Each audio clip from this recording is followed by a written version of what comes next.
Hello everyone, कैसे हैं आप सब। आई होप कि आप सब बहुत अच्छे होंगे और मेरी वीडियोस से कुछ ना कुछ नया जरूर सीखेंगे। मैं हूं हिना वर्मा और आप देख रहे हैं हिना वर्मा क्लासेस। आज जो हम अपनी क्लास में करने वाले हैं वो है एक पोम जो कि लिखी है वर्ड्सवर्थ ने, और इस पोम का नाम है the solitary reaper. But ma'am, हम तो बहुत ज्यादा कंफ्यूज हो गए यार, ये कैसा नाम है, हमें तो समझ ही नहीं आ रहा। अरे रुको जरा, सब्र करो, अभी आएगा सब कुछ समझ में। ठीक है, तो ये जो पोम है ना, ये बहुत अच्छी सी इजी सी है। बट इसका जो नाम है ना, वो बेसिकली हम लोग इतने आराम से समझ नहीं पाते। तो एक बार समझ लेते हैं नाम को, जैसे ही नाम समझ आ जाएगा तो हमें बाकी चीजें धीरे धीरे धीरे धीरे खुद ही कनेक्ट हो जाएंगी और हमें बहुत अच्छे से ये पोम समझ आ जाएगी। तो चलिए देखते हैं। तो जो नाम है वो है द सॉलिटरी रीपर। सॉलिटरी का मतलब होता है अकेले, लोनली। ठीक है, तो अकेला या अकेली, लोनली। ठीक है, अकेला। और रीपर, रीपर कौन होता है? रीपर वो होता है जो क्या करता है, जो फार्म में या फिर क्रॉप्स को क्या करता है, हार्वेस्ट कर रहा होता है, काट रहा होता है। ठीक है, फिर उसको कलेक्ट कर रहा होता है। That is what is reaper. So यहाँ पर जो हम पोम में बात करने वाले हैं वो बात करने वाले हैं एक ऐसे अकेले इंसान की जो रीप कर रहा है, मतलब जो भी हमारा क्या है, क्रॉप्स हैं, उनको काट रहा है और उनको इकट्ठे करके लेके जा रहा है। बट क्योंकि इस पोम में बात हो रही है एक लेडी की, एक लड़की की, तो यहाँ पर जो हमारी रीपर है वो एक लड़की है। तो एक ऐसी लड़की जो अकेले खेत में काम कर रही है और अपने काम से वो क्या है, बहुत ज्यादा अपने काम में मगन है, अपने काम को एंजॉय करते हुए अपनी ही धुन में चल रही हैं, उसकी बात हम करने वाले हैं आज की इस पोम में, जो लिखी है विलियम वर्ड्सवर्थ ने। ओके, तो चलिए अब हम इसका स्टैंजा पढ़ते हैं। Behold her single in the field, yon that solitary highland lass, reaping and singing by herself, stop here or gently pass।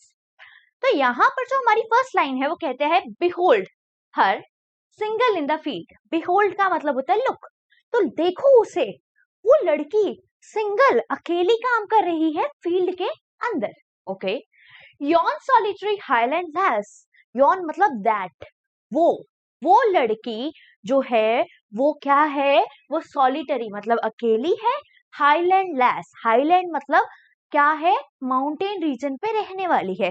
तो माउंटेन रीजन पे भी क्या होता है, खेती होती है थोड़ी बहुत। तो वहां पर ये बता रहे हैं कि ये जो लड़की है ना, ये खेतों में काम कर रही है और ये खेत जो है ये हाईलैंड्स पर है, मतलब ये थोड़े हिल के ऊपर है। लैस का मतलब क्या होता है, लैस का मतलब होता है लड़की। तो यहाँ पर अभी हमने क्या पढ़ा, हमने देखा कि देखो उस लड़की को जो सिंगल है फील्ड में, वो लड़की अकेली है और एक हाईलैंड लैस है, मतलब एक पहाड़ों पे, हिल्स पे रहने वाली लड़की है जो काम कर रही है। Reaping and singing by herself, वो क्या कर रही है, वो रीप कर रही है। रीप मैंने अभी आपको क्या बताया, क्या बताया, जो क्या करता है, हार्वेस्ट कर रहा होता है सब्जियों को या फलों को या फिर क्रॉप्स को काट रहा होता है या होती है। तो वो जो लड़की है वो रीप कर रही है, मतलब अपनी क्रॉप्स को काट रही है, एंड सिंगिंग बाय हरसेल्फ, और काटते काटते वो अपनी दुनिया में मगन है। और वो काटते काटते क्या करिए, उसे दुनियादारी से कोई लेना देना नहीं है, वो अपने काम को बहुत अच्छे से अकेले में मस्त धुन में कर रही है और उस टाइम पे वो गुनगुना रही है, गा रही है। फॉर एग्जाम्पल हम लोग क्या कर रहे होते हैं, कभी कभार बाथरूम में नहा के गा क्या कर रहे होते हैं, गाना गा रहे होते हैं, या कभी कभार ऐसे ही जैसे सीढ़ियां चढ़ रहे हैं या अकेले बैठे हैं तो गाने गुनगुनाते रहते हैं। सिमिलरली वो अपना काम करते करते क्या कर रही है, गाना गा रही है। स्टॉप हियर और जेंटली पास, वो बोलते हैं पोएट विलियम्स वर्ड्सवर्थ, वो बोलते हैं, कहते हैं कि यहाँ तो तुम यहाँ पर रुक जाओ और उसका गाना सुनो, या फिर चुपचाप यहाँ से चले जाओ, शोर मत करो, उसको डिस्टर्ब मत करो, उस लड़की को अपना गाना गाने दो, क्योंकि मुझे उसका गाना ना बहुत ज्यादा पसंद आ रहा है, इतना पसंद आ रहा है कि मेरा तो मन कर रहा है बस मैं इसे ही सुनता रहूं। ठीक है, तो कोई चीज जब आपको बहुत पसंद आ जाती है या आप उसको देखने में मगन हो जाते हैं, जैसे कि आप इस एज में हो जाते हैं कभी कभार, तो आप क्या करते हैं, आप सोचते हैं अरे यार चुप हो जा, चुप हो जा, नहीं बैठना ना तो तू जा यहाँ से, मेरे को बस जो है मुझे बैठने दे, मुझे देखने दे, जो भी मुझे अच्छा लग रहा है। ठीक है, चाहे वो कोई पिक्चर हो या कुछ भी हो। Okay, done. Alone she cuts and binds the grain. अब क्योंकि वो रीप कर रही है ना, हार्वेस्ट कर रही है, तो क्या करेगी, ग्रेन्स जो भी है, जो भी उनकी क्रॉप है, उसको वो काट रही है और उसके बाद वो उसे बाइंड कर रही है, मतलब सारा कुछ जब उसने काट लिया तो उसे वो कलेक्ट भी तो करेगी ना, उसका गट्ठर भी तो बनाएगी ना। तो वहां पर जो लेडी है, जो क्या है, हमारी सॉलिटरी रीपर है, वो अपना काम करते करते गुनगुना रही है, अच्छा सा गाना गा रही है, और साथ ही साथ जब वो रीपिंग कर रही है उसके बाद वो सारे ग्रेन्स को बाइंड भी कर रही है, मतलब कलेक्ट कर रही है। Done. And sings a melancholy strain. Oh, listen for the wail profound is overflowing with the sound. तो यहाँ पर अब ये बोल रहे हैं, कह रहे हैं and sings a melancholy strain. तो जब वो काट रही है फसल और उसके बाद वो उसको इकट्ठा कर रही है, तो ऐसा लग रहा है कि वो कोई melancholy strain गा रही है। melancholy मतलब क्या हुआ, मतलब कोई सैड, दुख भरा गाना गा रही है। अब यहाँ पर ये जो है, ये पोएट ने बोला है कि ये कोई मेलेंकोली जो है गाना गा रही है, तो भाई इसका मतलब साफ सी बात है कि पोएट को नहीं पता कि वो क्या गा रही है। मतलब पोएट शायद उसकी लैंग्वेज को समझ नहीं पा रहा, शायद उसके वर्ड्स को, उसके लिरिक्स को समझ नहीं पा रहा, है ना, हो सकता है, हाँ जी हो सकता है। तो यहाँ पर लेकिन क्या है, पोएट उसकी धुन को समझ रहा है और उस धुन से, उस टोन से वो क्या अंदाजा निकाल पा रहा है, वो अंदाजा ये निकाल पा रहा है कि शायद ये जो गा रही है ना, ये कोई मेलेंकोली स्ट्रेन है, मतलब कोई ऐसा गाना है जो सैड है, दुख भरा है। तो कभी कभार जब हम उदास हो जाते हैं, जब हमारा दिल नहीं लग रहा होता, तो हम क्या करते हैं, दुख भरे गाने लगा लेते हैं, है ना। तो उसी तरह या हमारे पेरेंट्स क्या कर रहे होते हैं, कभी कभार पुराने जमाने के दुख भरे गाने सुन रहे होते हैं और अपना टाइम याद कर रहे होते हैं। सिमिलरली उसने लग रहा है कि ये जो लेडी है, ये मेलेंकोली स्ट्रेन मतलब दुख भरा गाना, सैड सॉन्ग जो है गुनगुना रही है, गा रही है। Oh, listen for the wail profound is overflowing with the sound. अब यहाँ पर वेल क्या है, वेल का मतलब है वैली। वैली क्या होता है, जो पहाड़ होते हैं उसके बीच का रास्ता इस वैली, है ना। वैली कैसी होती है, बहुत शांत, सुंदर, है ना, पानी से भरी हुई, अच्छी सी फील देती हुई, माउंटेनियस फील देती हुई। तो यहाँ पर ये बोल रहा है क्योंकि वो जो थी वो हाईलैंड लास थी, मतलब वो पहाड़ों पे, हिल्स पे ही रहकर क्या कर रही है, खेती कर रही है। तो वो कह रहे हैं पोएट कि उसकी आवाज तो ऐसा लग रहा है जैसे पूरी वैली में फैल गई है और पूरी वैली जो है इसके आवाज से गूंज रही है, ऐसा लग रहा है एको हो रही है वहां पे, और पूरी वैली में सिर्फ और सिर्फ इसके गाने जो हैं वो सुनाई दे रहे हैं, बहुत सुंदर, बहुत मधुर, बहुत ही शीतल, बहुत ही पीसफुल मुझे ये मोमेंट लग रहा है। तो यहाँ पर इन्होंने बोला O listen for the vale profound, मतलब वैली में ऐसा लग रहा है कि पूरी वैली जो है वो ओवरफ्लो हो चुकी है with the sound, with the sound of the song that the solitary reaper was singing. Okay, तो चलिए, अच्छा जी, तो सॉलिटरी रीपर के लिए मैं आपके लिए पिक्चर भी लेकर आई थी, एक ऐसी लेडी जो क्या कर रही है, अपनी धुन में मस्त है, अपने गाने गा रही है और साथ ही साथ ग्रेन्स को भी बाइंड कर रही है, गाना भी गा रही है और आराम से लगी पड़ी है अपने काम में। Done. आया यहाँ तक? कोई डाउट, कोई क्वेरी, कोई क्वेश्चन तो आप मुझसे कमेंट सेक्शन में पूछ सकते हैं। डन। तो चलिए अब हम आगे बढ़ते हैं। Okay. No nightingale did ever chant more welcome notes to weary bands of travelers in some shady haunt amongst Arabian sands. तो यहाँ पर क्या बोल रहे हैं, यहाँ पर पोएट कहना चाह रहे हैं no nightingale did ever chant.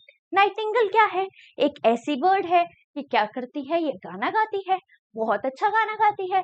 तो ये बोल रहे हैं हमारे पोएट विलियम वर्ड्सवर्थ, कह रहे हैं कि नाइटिंगल जो है, जो इतना अच्छा गाना गाती है ना, तुम्हें पता है वो भी इतना अच्छा गाना नहीं गाती जितना अच्छा ये सॉलिटरी रीपर गाना गा रही है।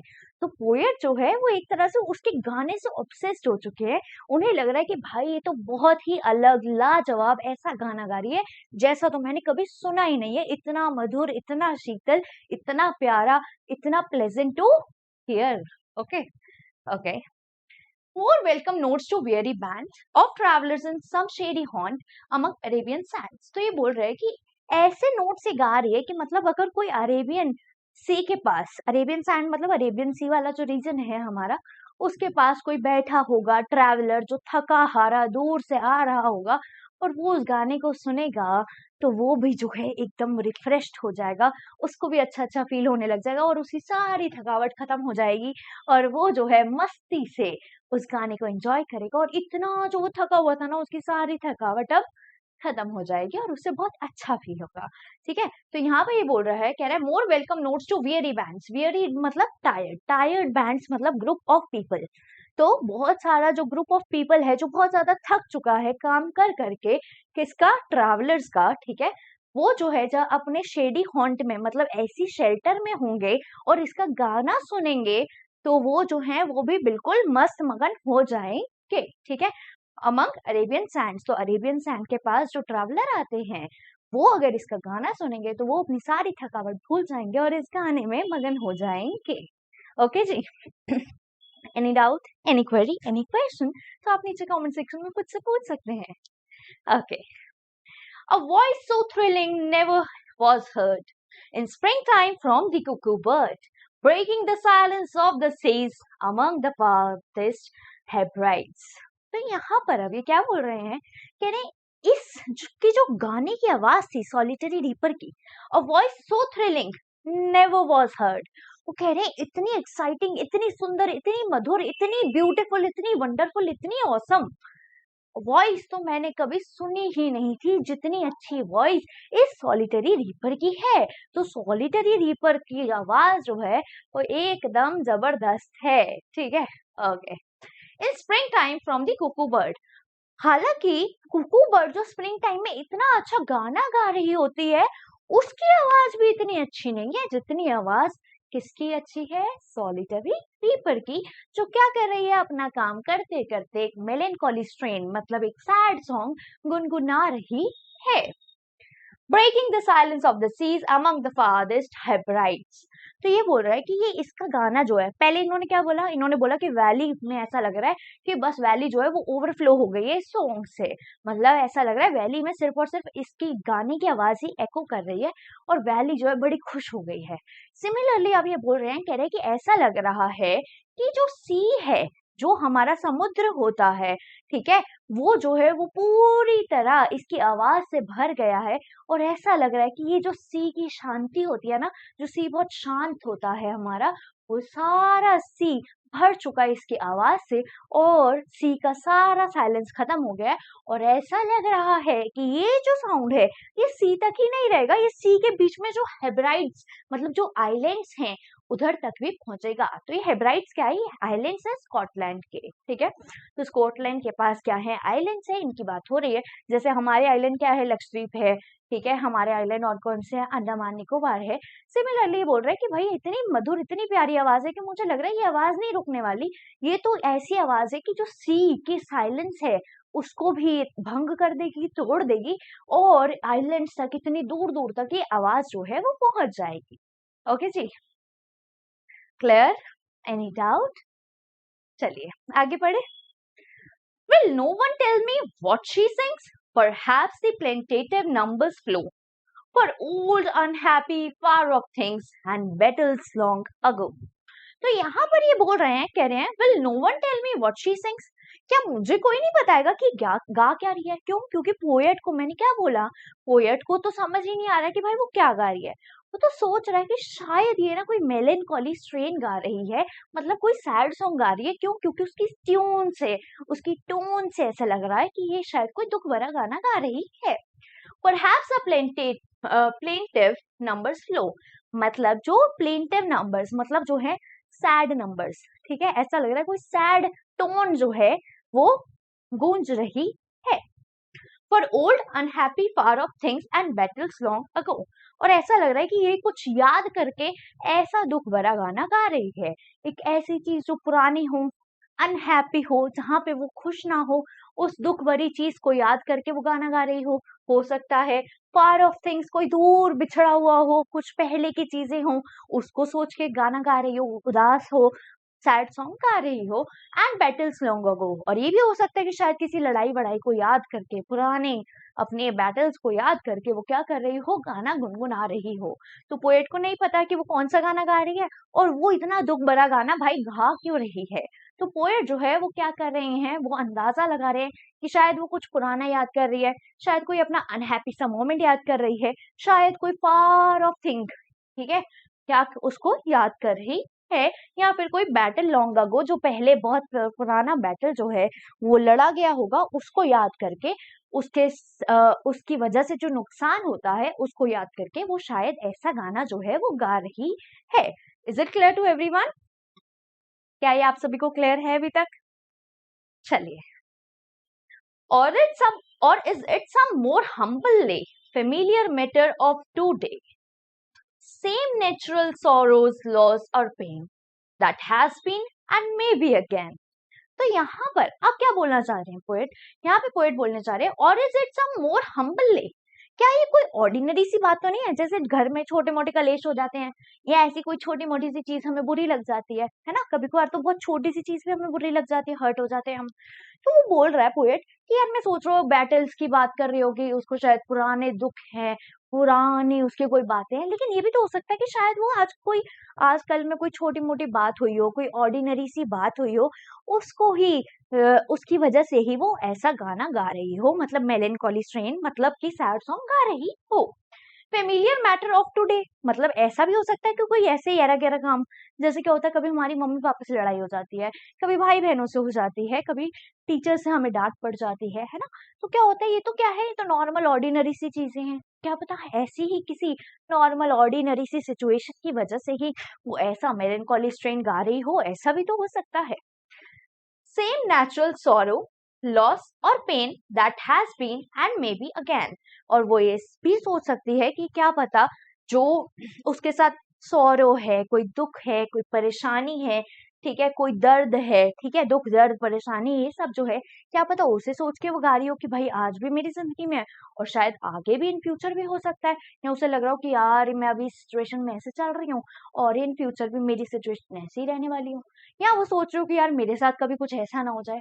तो मतलब जो पोएट है वो क्या कर रहा है, वो क्या कर रहे हैं, वो सिर्फ ये काम कर रहे हैं कि वो अंदाजे लगा रहे हैं कि यार शायद ये मेलनकॉली स्ट्रेन इसलिए गा रही है क्योंकि ये जो है ये क्या बोलते हैं पुरानी चीजों को याद कर रही है, शायद कोई इससे दूर हो गया है, शायद कोई बैटल्स की बात हो रही है, शायद ये जो है ऑर्डिनरी छोटी मोटी बातों की वजह से गाने गा रही है ऐसे, है ना, उदास है, शायद कोई नॉर्मल दिन भर जो हमारी बातें होती है, कलेश होते हैं, इसकी वजह से परेशान है, या फिर शायद ये भी हो सकता है कि इसे डर लग रहा हो कि आगे इन फ्यूचर इसके साथ यही सॉरो, यही परेशानियां, यही दुख दर्द ना वापस आए।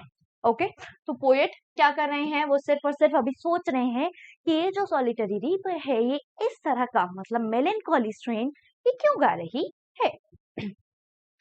Whatever the theme, the maiden sang, as if her song could have no ending. I saw her singing at her work and over the sickle bending.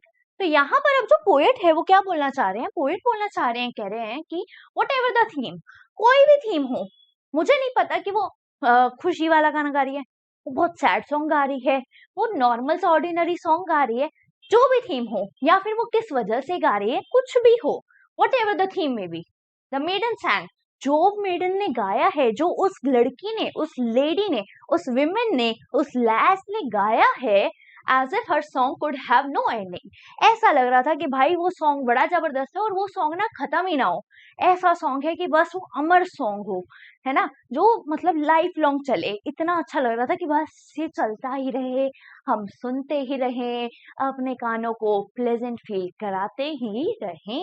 Okay, I saw her singing at her work, poet बोल रहे हैं, कह रहे हैं कि मैंने उसको singing करते हुए कब देखा, जब वो अपने वर्क पे थी। कौन सा वर्क था उसका, रीपिंग करना, है ना, ग्रेन्स को कट करना, साथ ही साथ कलेक्ट भी करना। Okay, and over the sickle bending, और साथ ही साथ वो देखते हैं, वो बोलते हैं कि जब मैंने उन्हें देखा तो वर्क कर रही थी और सिकल के साथ बेंड हुई पड़ी थी, मतलब सिकल के मदद से वो अपनी क्रॉप्स को काट रही थी, ठीक है। तो सिकल क्या होता है, ऐसा औजार होता है जिसके थ्रू हम क्रॉप्स को कटिंग करते हैं, क्रॉप्स की कटिंग करते हैं। ओके जी, कोई डाउट? चलिए, I listened motionless and still as I mounted up the hill, the music in my heart I bore long after it was heard no more. तो ये बोल रहे हैं अब पोएट, अब भाई क्योंकि हर किसी इंसान को अपना काम है, अब कोई पूरा टाइम तो वहां नहीं बैठ सकता या नहीं रह सकता, तो इसी तरह जो पोएट है वो बोल रहे हैं, कह रहे हैं कि I listen motionless and still, जब मैं वहां पर था ना तो मैं चुपचाप शांति से बिना हिले डुले, मतलब स्टिल, रेस्ट पर, ठीक है तो कह रहे हैं बिना हिले डुले, रेस्ट पर, मोशनलेस, मैं क्या करता रहा, शांति से उसके सॉन्ग को एंजॉय करता रहा, उसके सॉन्ग को सुनता रहा। Okay, and as I mounted up the hill, लेकिन उसके बाद जब मैं वहां से जा रहा था, मतलब चला गया, तो मैं क्या करने लगा, अपने हिल पे चढ़ने लगा। क्यों? क्योंकि हिल की बात हो रही थी ना, हाईलैंड की बात हो रही थी। तो अब ये क्या हुआ था, इसने क्रॉप कटते हुए देखा एक लेडी को, वो गाना गा रही थी, इन्होंने सुना, उसके बाद क्या हुआ, उसके बाद ये अपने काम पे चले गए, है ना। तो ये क्या हुआ, दोबारा से अपना माउंटेन जो है या अपनी हिल जो है उसके ऊपर चलने लग गए, ठीक है।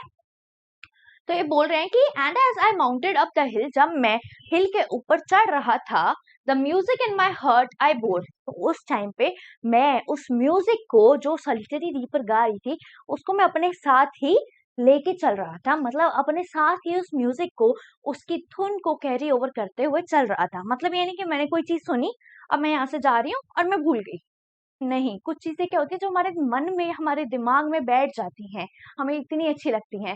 तो सिमिलरली जो पोएट है उन्हें कितना अच्छा ये सॉन्ग लगा, है ना, सॉलिटरी रीपर का। तो बोल रहे हैं कि ये ऐसा सॉन्ग था कि भाई मेरे तो दिल में ही बस गया ये, ठीक है। तो ये क्या बोल रहे हैं कि ये जो है ये इनके हार्ट में बस गया, ठीक है। हार्ट आई बोर, मतलब हार्ट में ही मैंने उस सॉन्ग को कैरी ओवर कर लिया। Okay, long after it was heard no more, ठीक है। तो ये बोल रहे हैं कि लॉन्ग आफ्टर, मतलब जब मैं हिल पे चढ़ गया, ठीक है, उस टाइम पे जब क्या हुआ, मैं हिल के ऊपर चढ़ गया, उसके बाद भी काफी टाइम तक वो जो म्यूजिक था वो मेरे दिल में कैरी ऑन रहा, मेरे दिल में बस चुका था, और मैं उस म्यूजिक को काफी देर तक, काफी टाइम तक भूल नहीं पाया, मुझे वो म्यूजिक इतना ज्यादा अच्छा लगा। ओके, चलिए, तो यहाँ पर हो गई है हमारी पोम खत्म। अब हम पढ़ लेते हैं थोड़ा सा पोएट के बारे में, समझ लेते हैं कि ये जो पोएट है कैसा लिखते हैं, कैसे हैं, है ना, ये सब समझ लेते हैं। उसके बाद आपने क्या करना है, आपने एक काम करना है, कमेंट सेक्शन में मुझे बताना है कि आपको मेरी वीडियो कैसी लगी। अगर आपको एक्सप्लेनेशन लगी हो अच्छी तो जरूर बताइए, अगर अच्छी ना लगी हो तो भी बताइए। अगर आप चाहते हैं कि मैं किसी भी चैप्टर पे वीडियो बनाऊं, चाहे वो इंग्लिश का हो, मैथ्स का हो या साइंस का हो, तो मुझे कमेंट सेक्शन में बताना, मैं उस पर वीडियो पक्का बनाऊंगी, ठीक है। तो चलिए, अब हम पढ़ते हैं अबाउट दी ऑथर। सो ये है हमारे विलियम वर्ड्सवर्थ, ठीक है। तो William Wordsworth was born on 7 April 1770 sorry. तो ये जो है 1770 में इनका जन्म हुआ in Cockermouth in the Lake District England. तो ये इंग्लैंड में इनका जन्म हुआ था। When many poets still wrote about ancient heroes in their grandly quaint style, Wordsworth focused on nature, children, the poor, the common people, and used ordinary words to express his feelings.